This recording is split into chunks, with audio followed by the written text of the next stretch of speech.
Hello and welcome back to the Cracking Thing YouTube channel. Today we're solving Leetcode problem 2998, minimum number of operations to make x and y equal. You are given two positive integers x and y.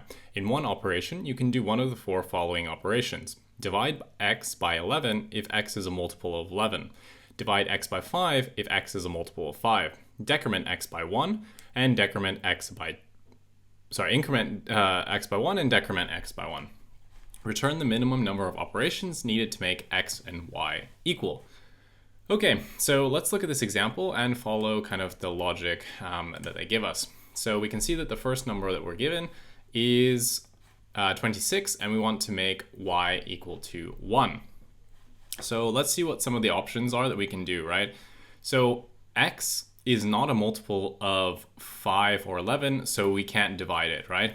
So our only option is to increase it by 1 or decrease it by 1. So either we can have 25 or we can have 27.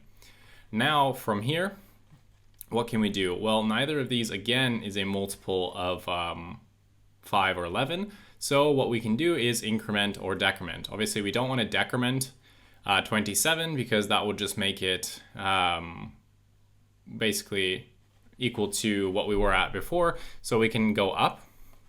But for 25, we can actually divide it by 5. So now we have 5. So from here, we can, We can divide by 11, which we can't do. We can divide by 5, we can decrement by 1, or we can increment by 1. Obviously here, we can see that we can just divide by 5 again. And we will actually just get 1, which is our solution.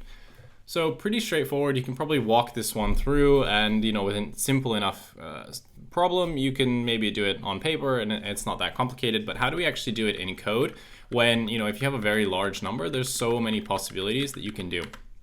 Well, the hint here is in this minimum number of operations to make x and y equal.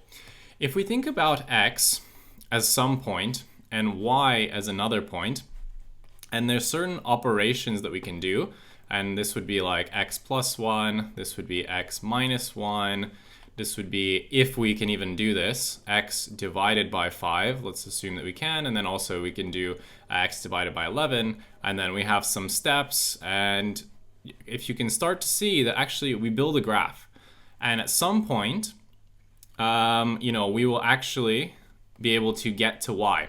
So this problem really just becomes into a graph traversal.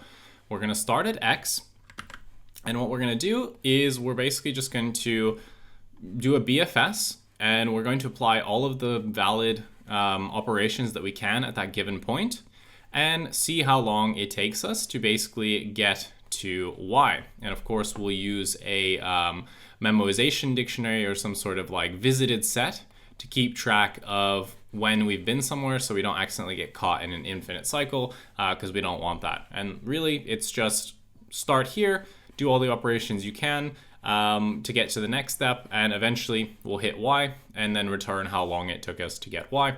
So yeah, let's do that. Let's kind of build a graph, traverse it, and see how long it takes us to get from x to y. Let's go to the code editor and actually type this up. All right, so let's now type this up. And remember that we're going to need two things here. We're going to be doing a BFS, so we're going to want some sort of queue to represent what operations that we still need to process as we're traversing this graph. And we're also going to need a visited set to make sure we don't get caught in any sort of infinite cycle. So let's define those variables. So we're going to say visited equals set. And we're going to say queue is going to be a dec, and we're going to initially start with 0 operations, and obviously we start at point x. Now what we need to do is just iterate through our queue until we reach our kind of solution, right? So we're going to say while queue, and maybe I'll just call it queue for better variable naming. So while queue, what we're going to do. So we're going to say that the current operations, and let's see, steps, and the current node is going to equal to q dot top left. So that will give us where we are currently. If the current node actually equals to y, then we know that we've reached our destination, and we can simply return the number of steps that it took. Otherwise, let's now mark that we are visiting our current node. So we're going to say visited.add the node. Node.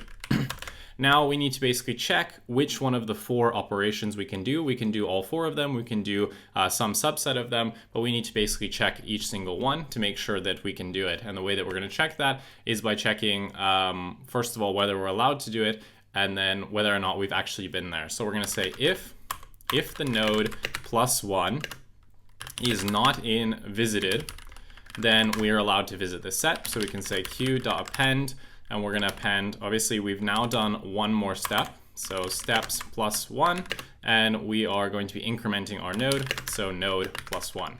We can do the same for the decrement. So we're going to say if node -1 not in visited, then we can do q.append.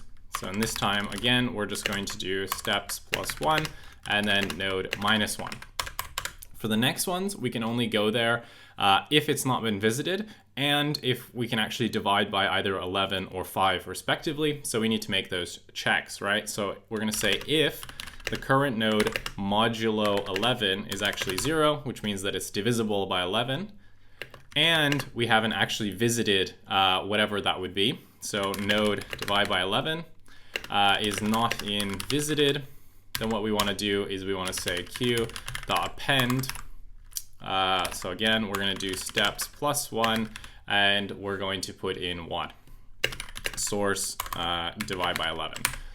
Okay, now we can do the same thing for the 5. So if node is not divisible by 5, if it is divisible by 5 and we haven't been already to that point, not in visited, then we can simply say q.append steps +1.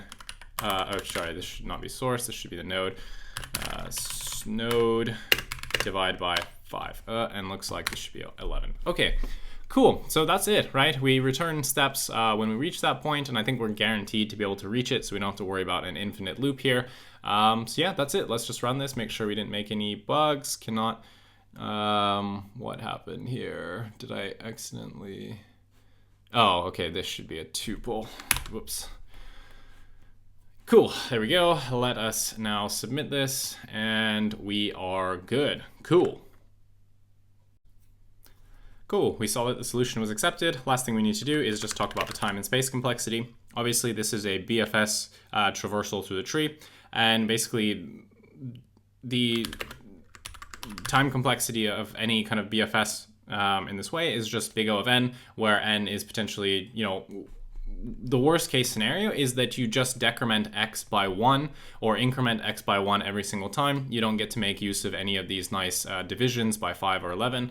You literally just increment it, in which case it would just take the difference between x and y. So in this case, where n equals to the absolute value of x minus y, because that's the maximum number of steps that it would ever take to get between them. For the space complexity, again, it's going to be big O of n because we need to store the visited set, and we need to basically have our queue here, so that's going to take some extra space. So again, the maximum number of steps is going to be however many it's between them if we were just incrementing or decrementing by 1. So that is your time and space complexity. That's the problem. Hopefully you enjoyed it. Hopefully you learned something. Bit of an interesting one. It's not immediately apparent that you actually can use a graph here, but you can. So yeah, hopefully you enjoyed the video. If you did, leave a like and a comment. Subscribe to the channel for more content, and I will see you in the next one.